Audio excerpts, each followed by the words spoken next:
Hello YouTubers. This clip is mainly designed for the new ham operators or those studying for their license. You've probably seen a lot of these components in your license guide and are kind of wondering what they might look like in real life. So I'm just going to show you some components, and so that'll help you get an idea of what some of these things look like. I guess I'm gonna have to move through them rather quickly since I don't have a lot of time on the YouTube clip. These are resistors, what your typical resistor looks like. They come in different sizes, rated for different power ratings in the circuit, but these are all kind of typical resistors. These are power type resistors here, used in most every electronic circuit. There's also variable resistors, and they are used for volume controls as one thing, as well as many other uses to control the resistance in a circuit. But typically this would be mounted in a radio with the knob on the front as a volume control. It's a variable resistor.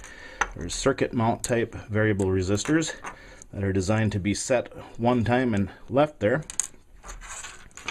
Here's a stereo volume control. They call these potentiometers, or pots for short, and this controls one controls the left and one the right side of the audio system in a stereo. We also have capacitors.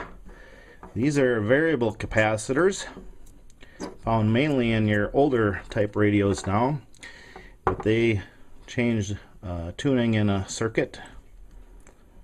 That's what a variable capacitor looks like, a typical one. They also come in circuit mount styles, so you can set them and leave them. There's also electrolytic type capacitors, used a lot in audio circuits. If you see something like this in a circuit, it's an electrolytic capacitor. They come in various sizes and shapes, as well as these huge ones that you've maybe seen in car stereo systems and that type of thing, and they store a charge. If you apply a voltage to them, they do store that charge. And these huger ones, larger ones, you can even get a little zap off of if you are not careful with what you're doing in a circuit. Capacitors also come in these packages, little discs. You've probably seen them in electronic circuits. They also come in forms like this, different shapes and sizes. A few in my collection there. And they also come in very small sizes, very small sizes. And the components I'm going through now are not used that much anymore in your modern style equipment. They use surface mount devices, which I'm not going to get into at this time. This is mainly for circuits you'll probably be working on, or designing circuits of your own. You'll be using components like this. But surface mount devices are very small. There's packages of 10 across here that I have, just to give you an idea. But we'll cover that another time possibly. Then we have transistors. Transistors look like this, these little black guys, and they have 3 legs on them, and you'll see them a lot in circuits. Kind of hard to see on here maybe, but they're usually 3-legged devices, and they also come in different shapes and sizes. Here's a much larger sized resistors, and all designed for different uses. Might give you a little idea. There's also what we have is called diodes here. We have diodes. They're usually a black device with a silver band on one end. They are polarity sensitive. They do have to be mounted in the correct polarity. And they also come in many sizes. And another form of the diode is the light emitting diode, an LED. You'll see these a lot. The red LED is probably the most common. If you see a little red light on your radio or whatever, They do come in many sizes. I like to use these bright white LEDs to illuminate front panels and replace the regular pilot light bulbs. The LEDs last a lot longer.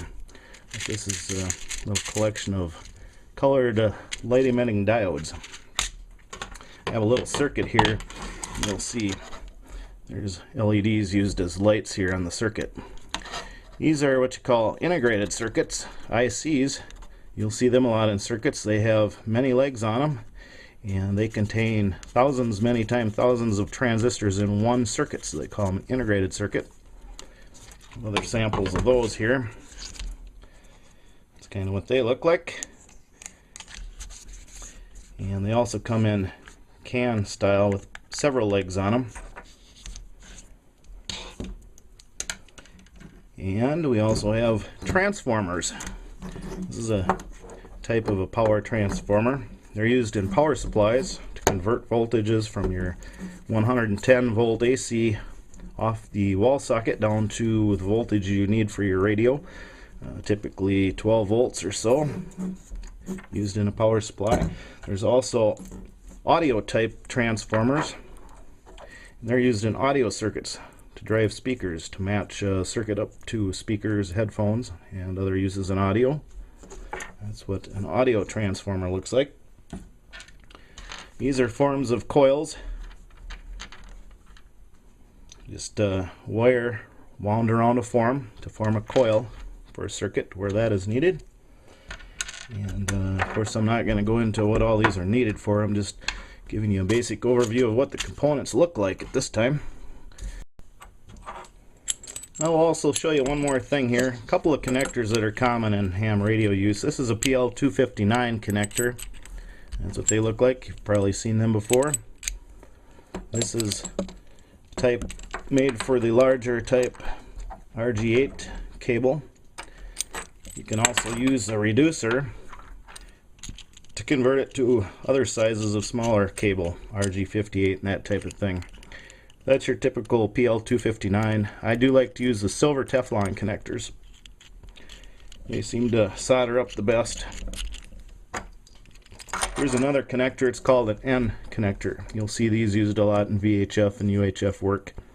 A little less loss and a good quality connector.